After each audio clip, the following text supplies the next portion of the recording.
The Outer Worlds 2 could be 2025's biggest sci-fi RPG. And if you're looking for more Obsidian goodness this year, I've got all the key details you need to know before spending your $70 on this game. And if you're wondering maybe if this game is for you or not, well, this is the video for you. This sequel looks to expand upon the foundation built in the first game in almost every way, from the enhanced role-playing depth to a darker narrative with real stakes. And if everything comes together as is being teased, The Outer Worlds 2 could be one of this year's most memorable experiences in gaming. This time around, the role-playing is more meaningful and effective while being streamlined in several small areas, notably the omission of attributes. Your character is defined by a chosen background, a wealth of traits and flaws, and tag skills. The hit of attributes going the way of the dodo is softened by the far weightier skill point attributions. One skill point isn't just a nudge forward. It can completely shift how a character handles conversations, combat, and exploration. The sequel also introduces more skill checks and environmental checks than before, weaving them seamlessly through dialogue and world design. This not only makes Arcadia more reactive, but also tips it ever closer into the immersive sim category. Every situation has multiple solutions. One quest demonstrates just how creative and branching your options can be. The goal is to get across a tightly patrolled bridge. Okay, simple enough, right? But however, the number of ways it can be overcome is dazzling. Talk your way through a guarded checkpoint using your speech skill, or maybe you're a stealthy rogue who wants to sneak past detection systems and patrol units. Acquire some nifty double jump boots. Well, mixing those with some poison reduction equipment will get you through the swampy underside of the bridge. Want to go in Rambo style? There's plenty of heavy weaponry that'll suit that task.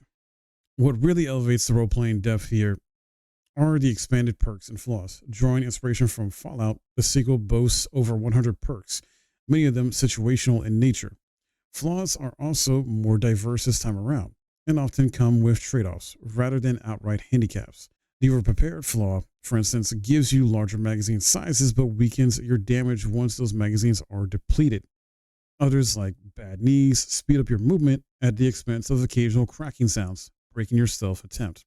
Then there's also the foot and a mouth flaw that may appeal to high persuasion character players and builds with its timed dialogue choices. What's more, failing to select an option selects for you or results in other unpredictable consequences.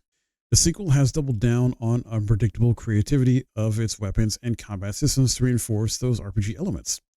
Gunplay feels snappier yet more weighty, with unique reload animations and quirks that give you every firearm its own charm. Your bizarre arsenal doesn't just feature standard and science weapons, but for the first time, science armor and throwable gadgets. Mobility has also been expanded. A new double jump and parkour mantle system gives players more fluid ways to navigate vertical environments, or, just gain an edge in combat. For those who want more situational awareness, a third-person perspective can now be toggled, making battles feel less claustrophobic. If you're into melee, well, melee users, you aren't left out either. There's a Spectrum Dance Saber that turns combat into a rhythm-based dance of sorts, rewarding players for swinging in time with a beat. And there's many more creative weapons in the game. The list just goes on and on.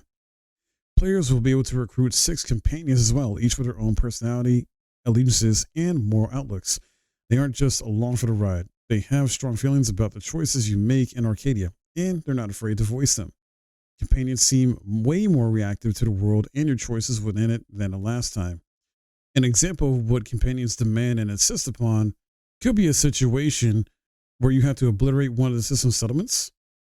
So yeah, that gets pretty demanding, scarily so. And another thing is, turning them down will often leave them angry, sometimes leaving the party altogether. Oh, but that's not all. For the first time, players can't sacrifice companions outright. Sometimes this takes the form of a quest, such as sacrificing someone to access an area, and this is giving even more player freedom to us as players. Just like in the original game, your companions can develop their own personal arcs while exploring the galaxy, and those stories can unfold in multiple ways depending on your choices. Maybe things go well for them, or maybe they don't. The universe can be unpredictable like that, And while you can certainly influence what happens to them, your own journey remains focused entirely on shaping the fate of the crew and the world around you. The Outer Worlds 2 retains the first game's setting and injects an extra dose of grandiosity. The setup is immediately more ambitious. As an Earth Directorate agent, you must rein in the colony of Arcadia and keep it from more or less eating itself.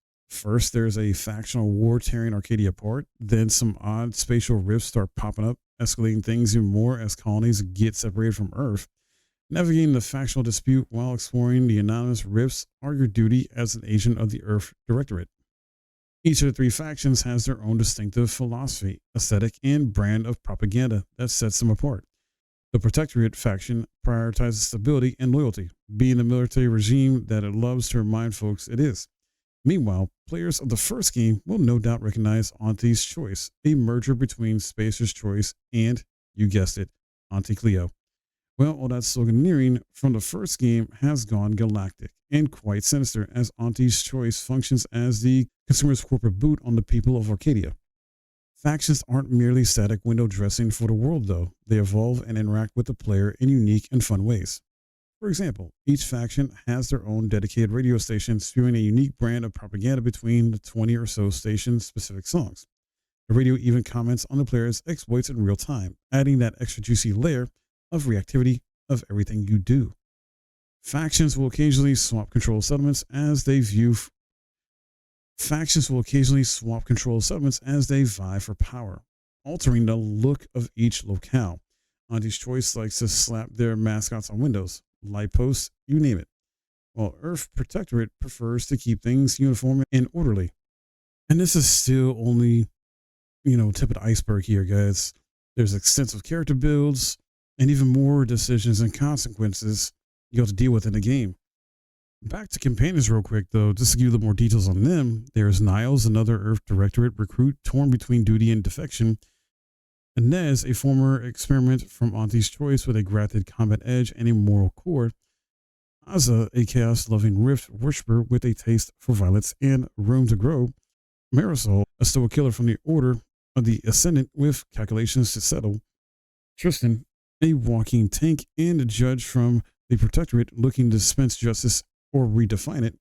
And the final one, Valerie, a floating, chirping support unit with unexpected upgrades and untapped potential. You might be wondering too, can you romance companions? And sadly, the answer is no. This is not Baldur's Gate 3. And I did mention third person earlier. If you want, you can switch to first person as well too, and get that more immersive type of experience for the game. There are fewer skills in the game than the first one as well, but as I mentioned earlier, each skill point you put into your character is more meaningful this time around. And just having one extra skill point can be enough to open up more options in the world. You'll unfortunately not be able to respec in this game. This is intended by the devs as they want you to live with your consequences, make your choices in terms of what your build's going to go for be more meaningful, more impactful. Now, this is understandably going to, make some people mad in the community because typically, at least a lot of RPGs do include a respec if there is, a character build you can do. It makes sense to do it in. But if you're released on PC, I imagine the modding community is going to make that change and essentially allow a mod to be in the game that lets you respec your character. Sadly, though, for console players, I doubt that's going to be a thing for you guys. Recently, it was also confirmed the Outer Worlds 2 will feature pets, including a Protectorate drone. Pets can be found in the wild, purchased, or even received as rewards when fulfilling requests. You can have one pet with you at all times and another on your ship. An example of this is a Protectorate drone, but since it can't fight, you have to wonder if the other pets can. And the devs also confirmed the Outer Worlds 2 doesn't follow the first game's endings. None of them. But there will be references within this game to the first game, or at least some of the first game's events, at least. The Outer Worlds 2 is set to release later this month on October 29th and will be available on Game Pass day one if you want to save a bit of money and play it that way. And it'll be on Game Pass on console as well as PC day one. Obviously, though, with this whole new change in Game Pass, I believe for console at least, you have to have the Ultimate just to play it day one. It will be available on PS5 if you are on PlayStation and want to play it on that console. There are 2 editions of the game. There's a standard edition for $70, and a pre-order bonuses you get with that is Commander Zane's Battle Pack, which is a pet Ed drone, Zane's pistol and dagger, and Zane's uniform armor. And then there's the premium edition, which is priced at $100. That comes with all the previous content I just mentioned, but also up to 5 days early access, DLC pass for 2 future story expansions, Moonman's Corporate Appreciation Premium Prize Pack, access to Outer Worlds 2 digital art book and original soundtrack. So that's all the major key details I have for you about the Outer Worlds 2 you should know before you consider getting this game. But what do you think about that? Does this make you more hyped for the game to play it? Is this a pass? Or wait for a sale for you? Let me know in the comments below. If you enjoyed this video and learned something, I would appreciate a thumbs up, subscribe if you're new, and I'll see you guys in the next video.